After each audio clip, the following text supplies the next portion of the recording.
తర్వాత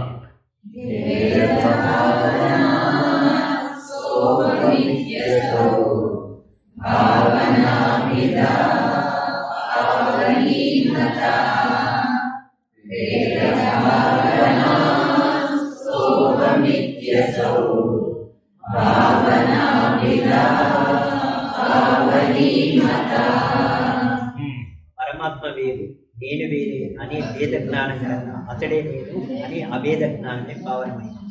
వచ్చేసాక ఇప్పుడు అక్కడికి ఇందాక ఎప్పుడైతే ఈ అంతర్యాగం చేశావో, ఎప్పుడైతే నీ సంస్కారాలని, నీ వాసనలని, నీ అహంకారాన్ని, నేను నాకు సంబంధించినటువంటి సమస్తాన్ని హవిస్సులుగా సమర్పించేశావు, ఈశ్వరార్పణం చేశావు, అంతా ఈశ్వరుడుగా చూసావు, అంతా ఈశ్వరుడుగా మాట్లాడావు, అంతా ఈశ్వరుడుగా వ్యవహరించావు, ఏమైపోయినప్పుడు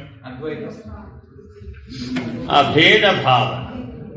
కాబట్టి భేద దృష్టిలోనే ప్రత్యేకతలు, విశేషాలు, భ్రాంతులు, మాయ, మిథ్య వీటన్నిటికీ అవకాశం వచ్చింది.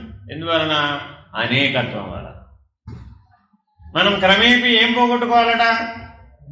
అనేకత్వాన్ని పోగొట్టుకుని ఏకత్వ స్థితిలో, అభేద స్థితిలో నిలకడ చెందాలి. అలా అభేద స్థితిలో నిలకడ చెందటమే ఎటువంటిదండి? అది అన్నిటికంటే పావనమైనది. పావనం అంటే పవిత్రం. పవిత్రమిహ విద్యతే అని ఒకటి ఉందండి. ఏమిటో చెప్పండి. సగం సూత్రం చెప్పాయి. పవిత్రమిహ విద్యతే.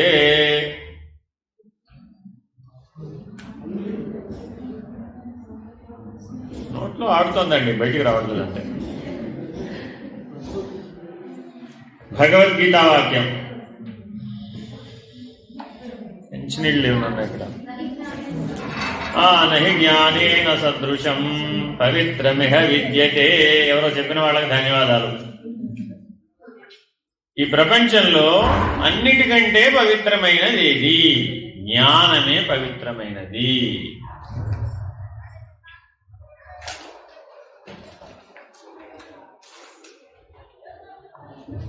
అదే విషయం అండి, ఇందాక చెప్పాను. ఉపదేశ సారంలో అన్నిట్లో, ప్రతి ఉపదేశంలో కూడా భగవద్గీతకు అనుసంధానమే ఉంది.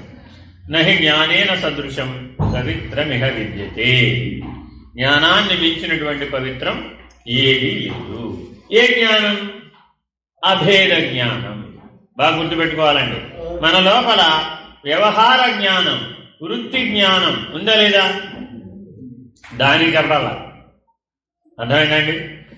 ఆయన పురుషుడు, నేను స్త్రీ, ఆయన వేరే, నేను వేరే, ఆయన భర్త, నేను భార్య, ఆయన వేరే, నేను వేరే అనే వృత్తి జ్ఞానం అపవిత్రం. అనే వృత్తి జ్ఞానం అపవిత్రం. ఎందుకని?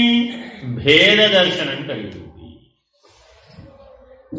రేపు ఉదయం శ్రీనివాస్ గారు మనల్ని మల్లికార్జున దర్శనానికి తీసుకుపెడతారు. అక్కడికి వెళ్ళేటప్పటికి మనకేం కావాలి? ఇప్పుడు అభేద దర్శనం కలగాలి. అప్పుడేమైంది? పవిత్రమైంది. ఆయన ఎక్కడో కైలాసంలో ఉంటాడండి బాబు, మనం ఎక్కడో ఉంటాం. ఇక్కడ నుంచి అక్కడికి ఎక్కడికి వెళ్తామో ఏటో అన్నాం అనుకోండి, ఏమైపోయింది అప్పుడు? భేద దర్శనం. అది కూడా దర్శనమే, కానీ అది ఎటువంటిది? భేద దర్శనం, కానీ అది అపవిత్రం. చూడండి, మల్లికార్జున దర్శనం చేస్తే రోజుకి ఈ కార్తీక మాసంలో ఈయనపక్షం 30,000 మందిని దర్శనం చేస్తారు అనుకున్నాం యావరేజ్. చేస్తే ఈ 30,000 మందిలో అభేద దర్శనం చేసేవాళ్ళు ఎంతమంది? ఆలోచించాలా వద్దా? అభేద దర్శనం కోసమే అసలు ఇక్కడికి వచ్చేది మనం. జ్యోతిర్లింగ క్షేత్రానికి ఎందుకు వచ్చాం? నువ్వు జ్యోతి స్వరూపుడవే, ఆ జ్యోతిర్లింగము కూడా జ్యోతి స్వరూపమే.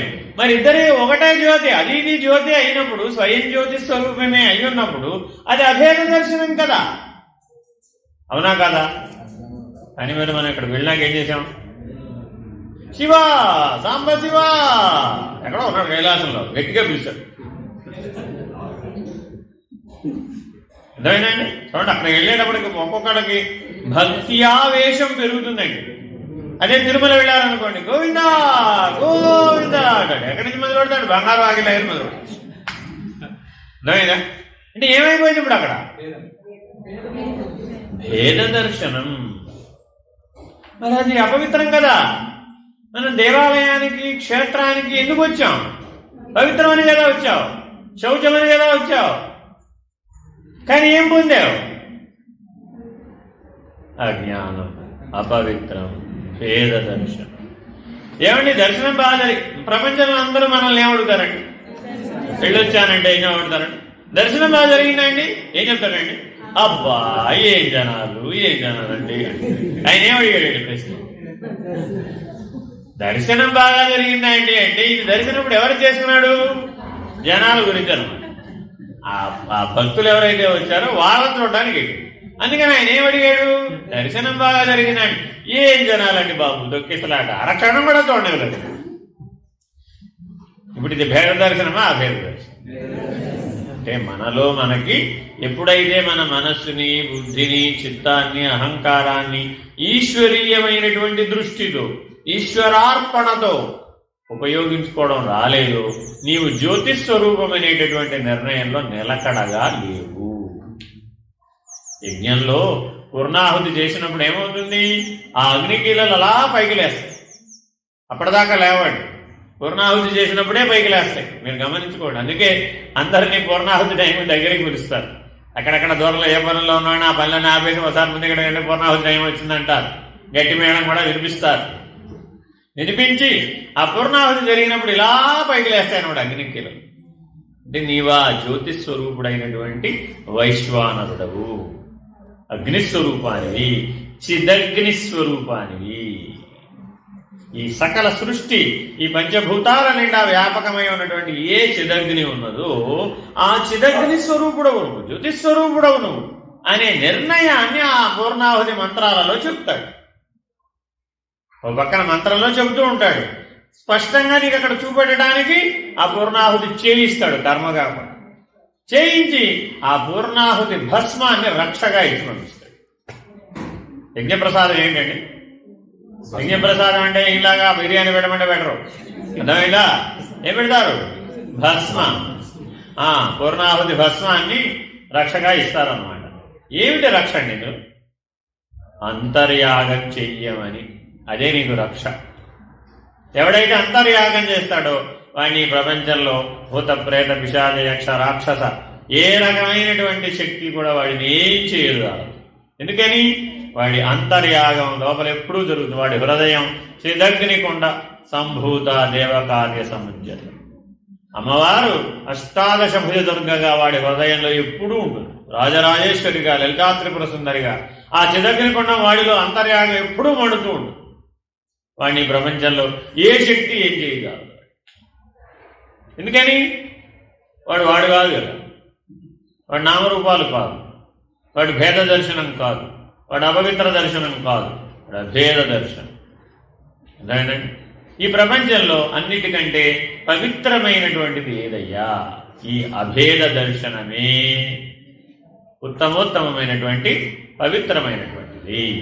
ఈ అభేద దర్శనం ఒకసారి నీకు కలిగితే నీకు ఆ జన్మలో తప్పక ముక్తి కలుగుతుంది. అంటే ఈ అభేద దర్శనం ముక్తికి చిహ్నం అన్నమాట. ఈ జన్మలో నేను ముక్తి పొందుతానా లేదా అని ఎవరికైనా డౌట్ వచ్చిందనుకోండి, ఎప్పుడు పొందుతావు? ఏ జన్మలో అయితే నీకు ఈ అభేద దర్శనం కలుగుతుందో ఆ జన్మలో నీకు జీవన్ముక్తి తథ్యం. అభేద దర్శనం వచ్చినప్పుడు వెళ్ళవసలేదు కదా, ఎప్పుడు ఉంటుందండి అది. వెళ్ళటం ఎందుకు అసలు? ఎప్పుడూ ఉంటుంది అది. మళ్ళీ వెళ్ళడం అన్నామంటే పోతుంది అక్కడ. వెళ్ళడానికి ఎందుకు వచ్చినట్టు అయిపోయి వ్యక్తిగా వచ్చేసావు కదా. ఇందాకేం చెప్పా? వ్యష్టి లేడు కదా ఇప్పుడు. ఎప్పుడైతే అష్టమూర్తులు లేవో వ్యష్టి ఎక్కడ ఉన్నాడు? అప్పటికా లేడుగా. సమిష్టి అష్టమూర్తులు ఈశ్వర్యమైపోయినాయి, వ్యష్టి అష్టమూర్తులు ఈశ్వర్యమైపోయినప్పుడు ఈ రెండు సామ్య లక్షణంలో ఏమైపోయింది? బ్రహ్మమైపోయింది. బ్రహ్మమైపోయినప్పుడు ఇప్పుడు నువ్వు శ్రీశైలంలో ఉన్నావా, ఇంట్లో ఉన్నావా, ఒంట్లో ఉన్నావా అన్న తేడా లేదా? అర్థమైందా? ఎందుకని? సర్వే సర్వత్రా ఉన్నటువంటి బ్రహ్మం, సర్వం బ్రహ్మమయం జగత్. అంతకుముందు ఉన్నటువంటి సాధన స్థితిలో సర్వం ఈశ్వరమయం జగత్.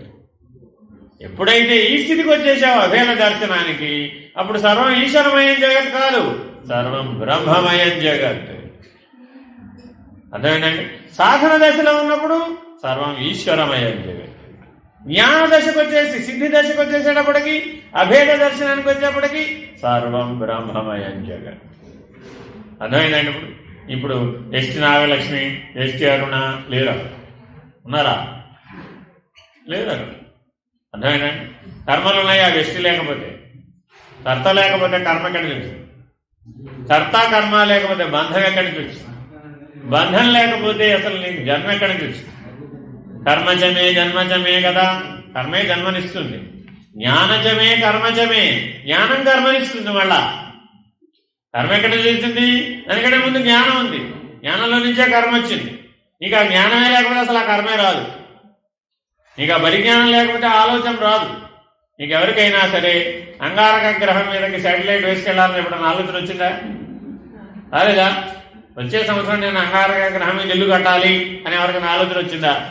ఎందుకు రాలేదు? ఆ జ్ఞానం లేదు కాబట్టి. అర్థమైందండి? ఆ జ్ఞానం ఉంటే వస్తుంది. అవకాశం ఉంటే ట్రై చేస్తానండి అంటారు. అర్థమైందండి? ఇప్పుడు సో కర్మ ఎక్కడి నుంచి పుట్టింది? ఇప్పుడు జ్ఞానంలోంచి పుడుతుంది. జన్మ ఎక్కడి నుంచి పుట్టింది? కర్మలోంచి పుట్టింది. ఇప్పుడు మనం దేని పోగొట్టాము? కర్మని, కర్మబంధాన్ని, ఆ బంధంలోంచి వచ్చే జన్మని పోగొట్టాం. ఇంకా జ్ఞానాన్ని పోగొట్టలే.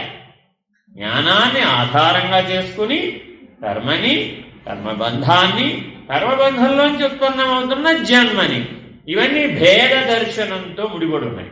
ఈ భేద దర్శనం ఎప్పుడైతే పోయిందో, స్వయం జ్యోతి స్వరూపమైనటువంటి జ్యోతిర్లింగ దర్శనంగా ఉన్నావో, స్వయం జ్యోతి స్వరూపమైనటువంటి ఆత్మజ్యోతిగా నీవు ఎప్పుడైతే ఏకంగా ఉన్నావో, అభేదంగా ఉన్నావో, అప్పుడు నీకు కర్మబంధం లేదు. ఎందుకంటే కర్తలేడు కాదు.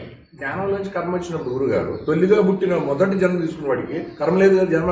అందుకేగా చతుర్ముఖ బ్రహ్మగారికి కర్మని చెప్పామా? చెప్పలేదుగా.